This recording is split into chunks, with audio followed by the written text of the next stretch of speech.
बोले हे गर्गाचार्य जी, कंस का आतंक बहुत हो गया है, हम कोई समारोह नहीं करेंगे, हम कोई अनुष्ठान नहीं करेंगे, क्योंकि नंद बाबा के घर में बालक का जो प्रादुर्भाव हुआ था चौथे पीढ़ी में हुआ था।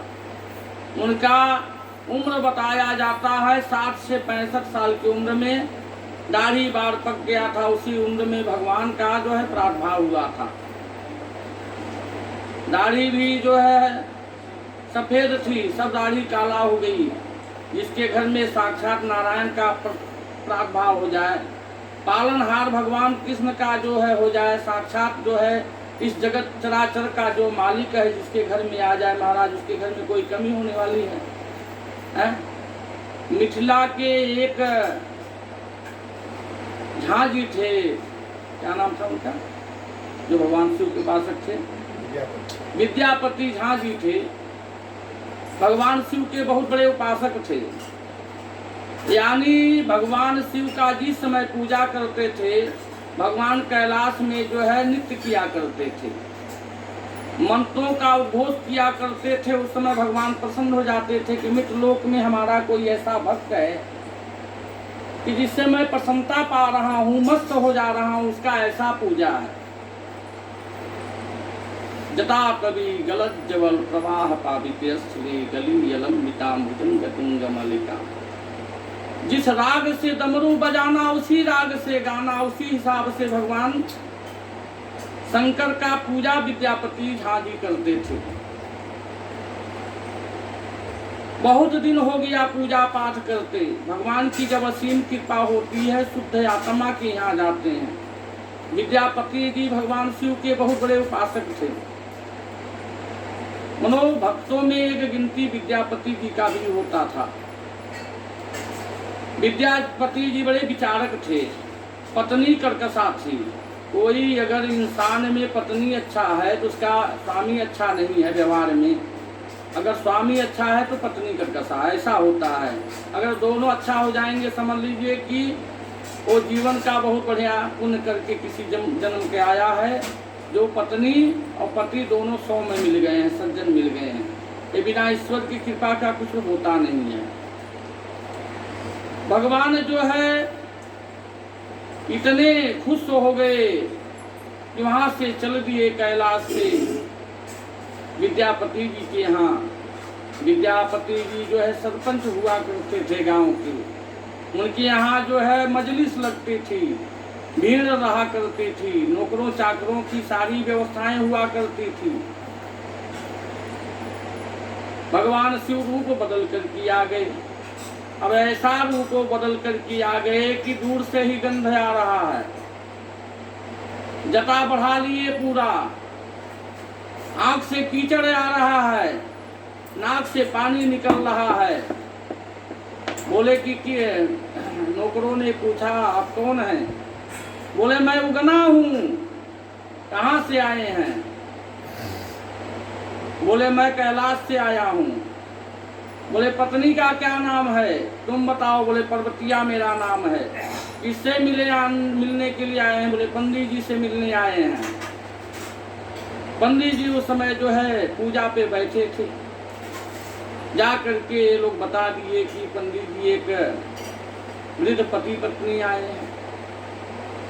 किस लिए आए हैं पूछे हो? बोले नहीं, दूर से गंध मार रहे हैं महाराज, कैसे पूछेंगे। बोले ठीक है, मानो है, कोई बात नहीं है। आ गए विद्यापति जी, मिले। क्या नाम है? उगना। तुम्हारा क्या नाम है? पर्वतिया। दोनों लोगों का सम्मान किए। पार्वती वहां से चल दी। भगवान शिव उनके यहाँ नौकरी की। उनको जिम्मेदारी, सारे घर की व्यवस्था हो गई। कुछ भी करना है, नौकर का मतलब नौकरी करना, जो कुछ आदेश होगा मालिक का, मालकिन का करना पड़ेगा। विद्यापति जी सरपंच थे, गांव की पंचायत तोड़ा करते थे। दो भाइयों में आपस में झगड़ा चल रहा था। जब से आ गए देवों के देव महादेव पानी के तर से बढ़ रहे हैं। जो घर में कुछ नहीं है, यश हो रहा है, इनको कीर्ति हो रही है, लक्ष्मी, सब व्यवस्थाएं बन रही हैं। बोले उगना आज पंचायत में चलना है। कमंडल लेकर के चल दिए, लेकिन कमंडल था खाली, कमंडल में कुछ था नहीं। जल भूल गए भरना। कुछ समय बाद गए, इधर देवता लोग पगलाए हुए हैं कि हम लोगों का मणि मुकुट कहाँ गया। सारी संकट में हम लोग इनके यहाँ जाते हैं, और मणि मुकुट कहाँ है। भगवान का जाने का समय हो गया। प्यास लगी, बोले उगना प्यास लग गई है, जल लेकर के आ जाओ। बोले ठीक है पंडित जी, कोई बात नहीं है, जल लेकर के आ रहा हूँ।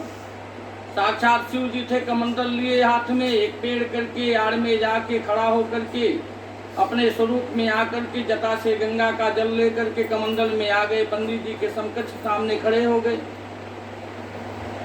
लीजिए पंडित जी, जल पान कीजिए। पंडित जी ने जल पान जब चालू किया, अरे ये तो गंगा जल है। गंगा तो यहाँ से बहुत दूर भाई, उगना बोलो। नहीं नहीं, आप समझ नहीं पा रहे हैं पंडित जी, ये जल नहीं है। हाँ, गंगा जल नहीं है, जल है।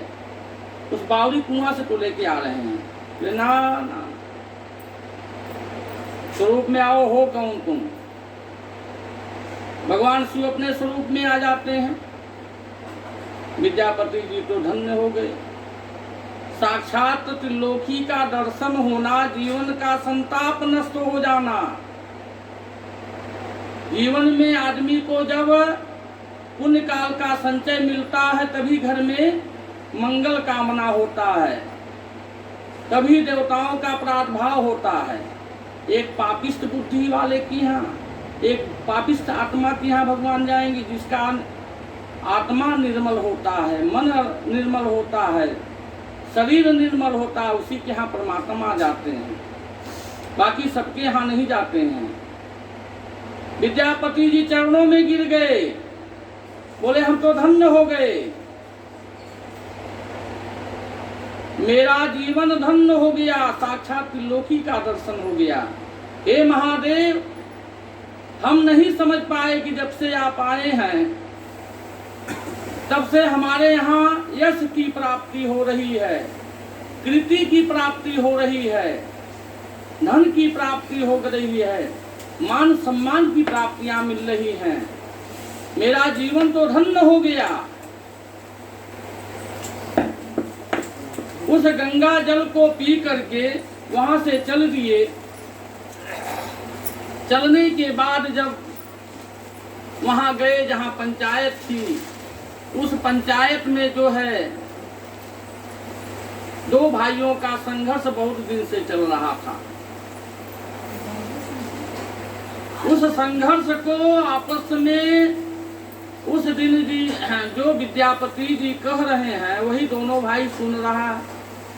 नहीं तो पहले ये होता था, कुछ भी बोले भाग गए, नहीं मानेंगे पंडित जी, आप एक तरफा बात कर रहे हैं। बोले नहीं भाई, ये पंचायत एक बार नहीं कई बार हो चुकी थी, लेकिन वो पंचायत एक रास्ते पे नहीं आ रही थी, हर बार जो है बिगड़ जाती थी।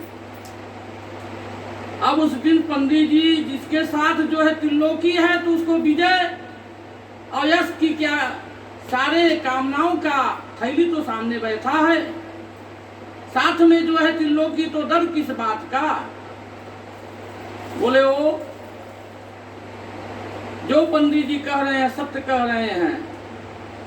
उस भाइयों का मैटर सॉल्व हो गया।